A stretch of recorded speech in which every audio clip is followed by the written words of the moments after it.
नमो भगवते वासुदेवाय। जां प्रव्रजन्तं मनुपेतमपेतकृत्य दैपायनो विरहकातर आजुहाव। पुत्रेति तान्मयतया तरवोऽभिनेदु स्तं सर्वभूतहृदयं मुनिमां नतोऽस्मि। श्रीमद्भागवत महापुराण पंचम स्कंध अथ सप्तदश अध्याय। श्रीशुक उवाच। महाराज परीक्षित अत्यंत उत्सुकता वशत भूमंडल के विस्तार रूप से श्रवण करने का प्रयास करते हुए जब गुरु चरण में आश्रय लिए तब भगवत वेत्ता श्रील सुखदेव गोस्वामी गंगा जी के बारे में बता रहे हैं, कैसे गंगा जी को भगवत पदी कहा जाता था। बाद में ध्रुवलोक में जब आए उनको विष्णुपद भी कहते हैं। और इसके पश्चात आत्मनिष्ठ सप्तर्षिगण उनका प्रभाव जानने के लिए ये तपस्या की आत्यंतिक सिद्धि है ऐसा मानकर वो जो आज भी इस प्रकार आदरपूर्वक अपने जटाजुट पर धारण करते हैं। वहाँ से सप्तर्षि मंडल से गंगा जी करोड़ों विमानों से घिरे हुए आकाश में होकर उतरती है और चंद्रमंडल को प्लावित करके मेरु के शिखर पर ब्रह्मपुरी में गिरते हैं। ब्रह्मपुरी में जब गिरते हैं उनका चारों धारा हो जाता है, सीता, अलकानंदा, चक्षु और भद्रा। ये चार धाराओं में विभक्त होकर अलग अलग चारों दिशाओं में बहती हुई अंत में नद नदियों के अधीश्वर समुद्र में गिर जाते हैं। इनमें सीता ब्रह्मपुरी से गिरकर केसराचलों के सर्वोच्च शिखर में होकर नीचे की ओर बहती गंधमादन के शिखरों पर गिरती है और भद्राश्व वर्ष को प्लावित करके पूर्व की दिशा में खार समुद्र में गिरते हैं। इसी प्रकार चक्षु माल्यवन के शिखर पर पहुंचकर वहाँ से केतुमाल वर्ष होकर के पश्चिम की ओर खार समुद्र में मिलती है। भद्रा मेरु पर्वत के शिखर से उत्तर की ओर गिरती है तथा एक पर्वत से दूसरे पर्वत पर जाती अंत में सिंगवान पर्वत के शिखर से गिरकर उत्तर कुरुदेश होकर उत्तर की ओर बहती हुई समुद्र में मिल जाती है। और बाकी रहे अलकानंदा। ये जो अलकानंदा ब्रह्मपुरी से दक्षिण की ओर गिरकर बहुत से गिरी शिखरों को लांघती हेमकुंड पर्वत पर पहुंचती है। यही हेमकुंड को शायद आज हिमालय बोलते हैं। वहाँ से अत्यंत तीव्र वेग से हिमालय के शिखरों को चीरती हुई भारतवर्ष में आती है और फिर दक्षिण की ओर समुद्र में जा मिलती है। इसमें स्नान करने के लिए आने वाले पुरुषों को पद पद पर अश्वमेध और राजस्व आदि यज्ञों का फल मिलता है। प्रत्येक वर्ष में मेरु आदि पर्वतों से निकली हुई और भी सैकड़ों नद नदियाँ हैं। हे राजन, ये जो सब वर्ष जो बताया मैंने, इसमें भारतवर्ष श्रेष्ठ कर्म भूमि है। बाकी जो 8 वर्ष स्वर्गवासी पुरुषों के स्वर्ग भोग से बचे हुए पुण्य को भोगने का स्थान है। इसलिए इन्हें भूलोक के स्वर्ग भी कहते हैं। वहाँ के देवतुल्य मनुष्य की मानवीय गणना के अनुसार 10,000 वर्ष की आयु है। उनमें 10,000 हाथियों का बल होता है तथा उनके वज्र सदृश सुदृढ़ शरीर में जो शक्ति, यौवन और उल्लास होता है, उनके कारण वे बहुत समय तक मैथुन आदि विषय भोगते रहते हैं। अंत में जब भोग समाप्त हो जाता है, उनके आयु का केवल 1 वर्ष रहता है, तब उनकी स्त्रियां गर्भ धारण करती हैं। इसी प्रकार वहाँ सर्वदा त्रेता युग के समान समय बना रहता है। वहाँ ऐसे आश्रम, भवन और वर्ष पर्वतों की घाटियाँ हैं जिनके सुंदर वन, उपवन सभी ऋतुओं के फूलों के गुच्छे, फल और नूतन पल्लवों की शोभा के भार से झुकी हुई शोभा वर्धन करते हैं। वहाँ निर्मल जल से भरे हुए ऐसे जलाशय है जिसमें तरह तरह के नूतन कमल खिले रहते हैं और उन कमलों की सुगंध में प्रमुदित होकर राजहंस, ज्वालामुर्ग, कारंडव आदि सब कोई मधुर मधुर गुंजार करते हैं। इन आश्रमों, भवनों, घाटियों तथा जलाशय में वहाँ के देवेश्वर गण परम सुंदरी देवंगनाओं के साथ उनके काम उन्माद सूचक हास विलास और लीला कटाक्षों से मन और नेत्र के आकृष्ट हो जाने के कारण जल क्रीड़ा आदि नाना प्रकार खेल करते हैं। अनुचरगण उनके अनेक प्रकार की सामग्रियों से उनका आदर सत्कार करते हैं।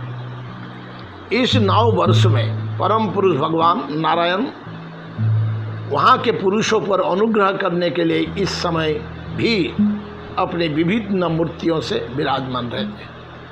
पहले इलावत वर्ष। इलावत वर्ष में एकमात्र भगवान शंकर, श्री पार्वती के शाप को जानने वाला कोई दूसरा पुरुष वहाँ प्रवेश नहीं कर सकता।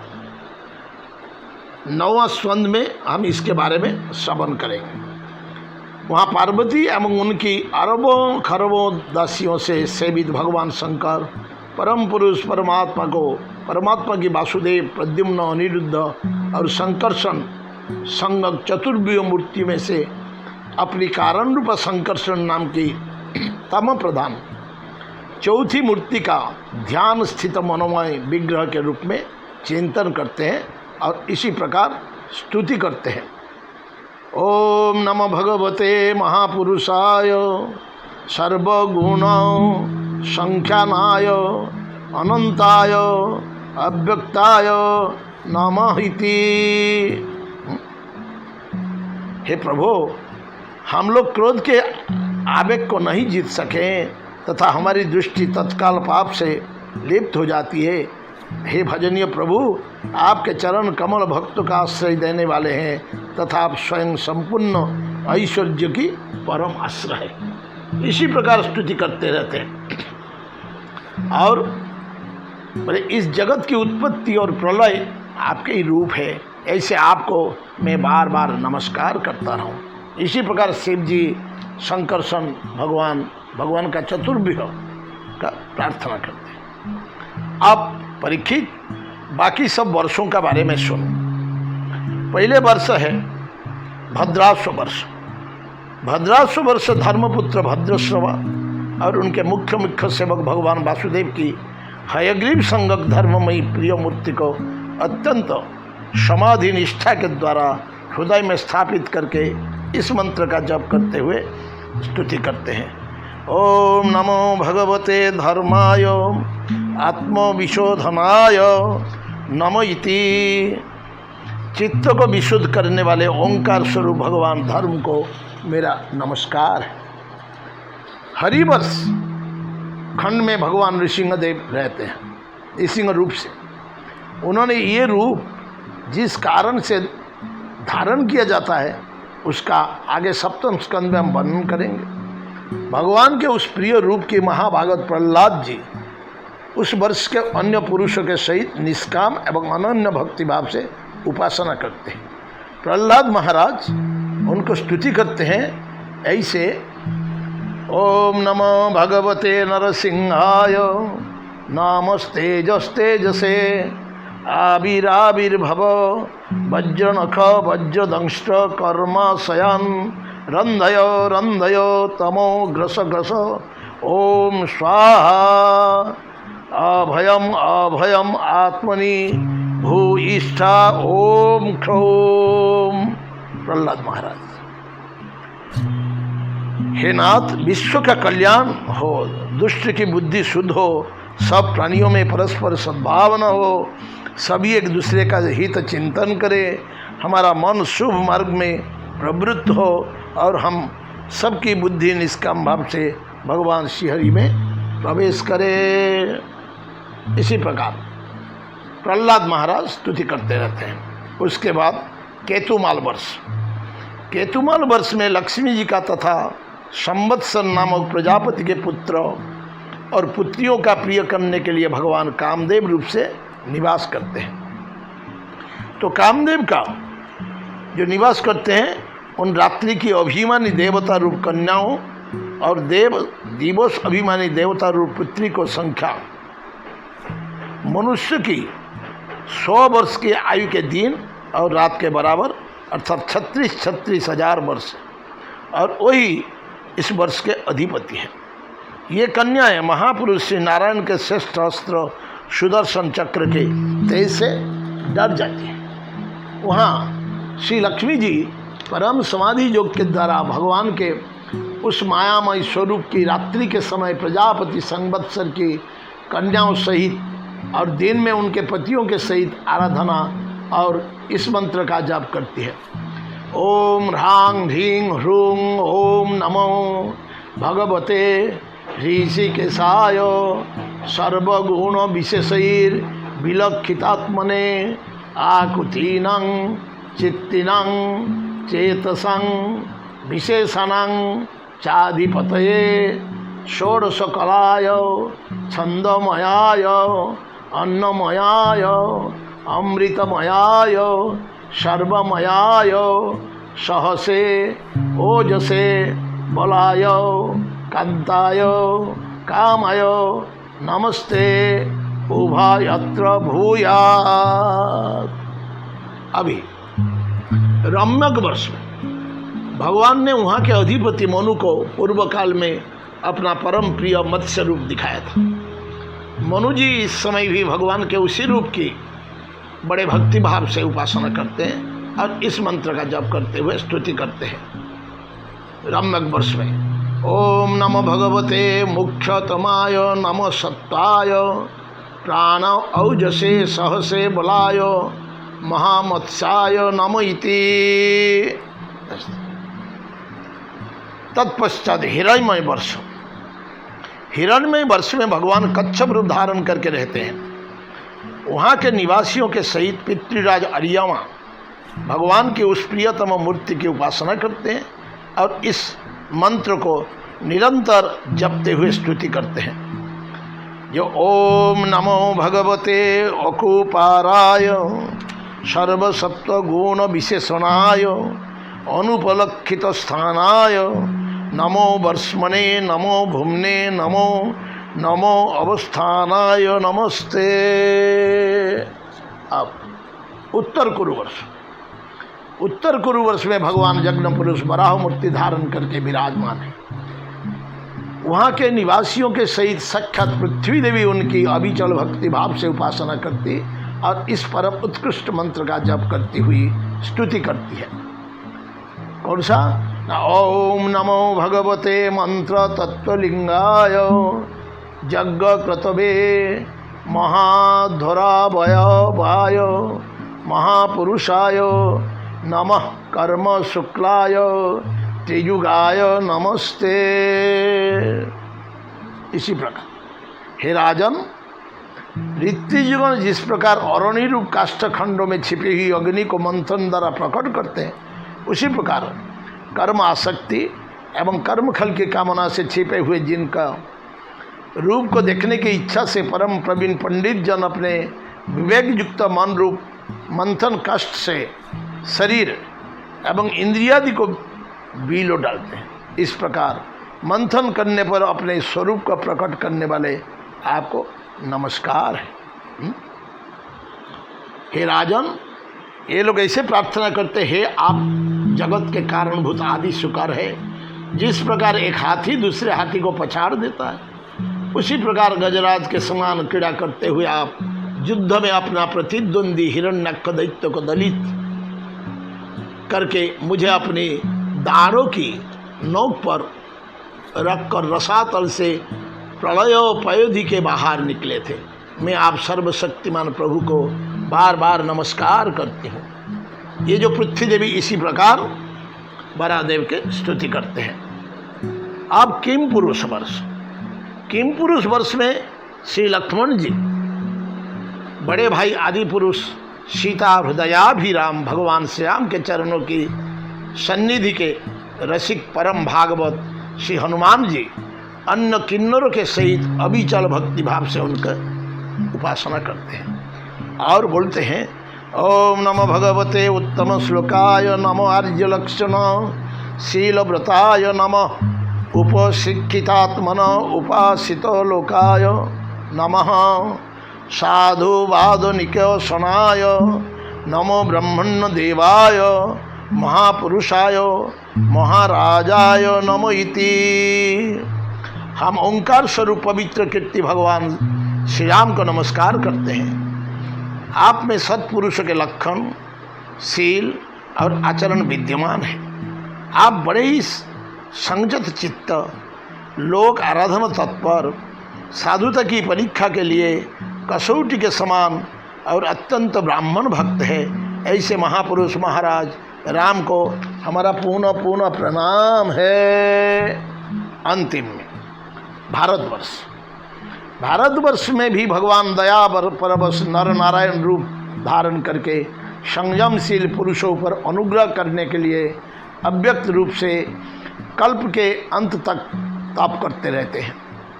उनकी ये तपस्या ऐसे है कि जिनसे धर्म, ज्ञान, वैराग्य, ऐश्वर्य, शांति और उपरति को उत्तरोत्तर वृद्धि होकर अंत में आत्मस्वरूप की उपलब्धि हो सकती है।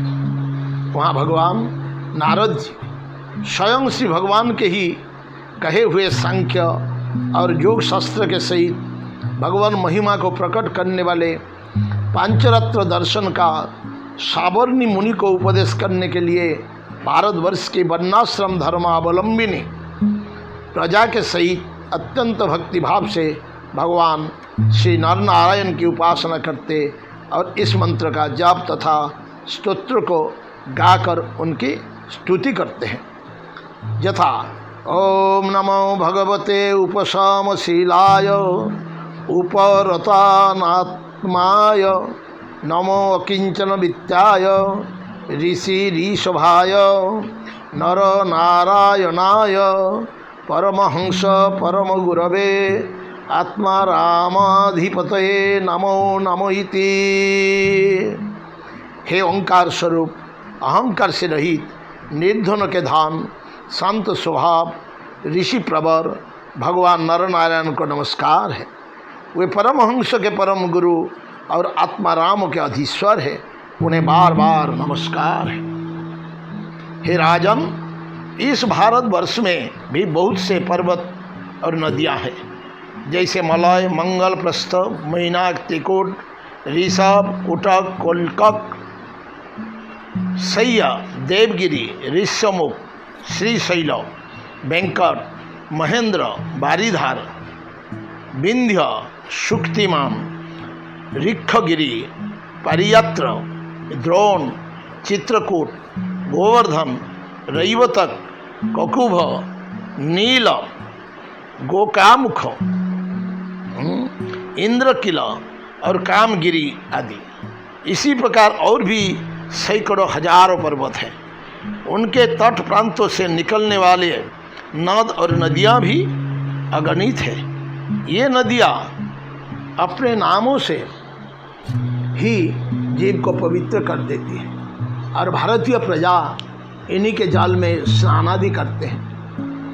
उनमें से मुख्य मुख्य नदियाँ जो है चंद्र, बसा, ताम्रपर्णी, आबोटोटा, कृतमाला, बह्यायसी, कावेरी, बेनी, पयस्विनी, शर्करावर्ता, तुंगभद्रा, कृष्णा, बेन्या, भीमरथी, गोदावरी, निर्विंध्या, पयस्विनी, तापी, रेवा, सुरसा, नर्मदा, चर्मान्वती, सिंधु, अंधा और सोन नामक नाद, महानदी, वेद स्मृति, ऋषिकुल्ला, त्रिशामा, कौशिकी, मंदाकिनी, यमुना, सरस्वती, द्विशद्वती, गोमती, सरयू, रोधस्वती, सप्तवती, सुषमा, शतद्रु, चंद्रभागा, मरुद्वृधा, वितस्ता, अशिकनी और विश्व।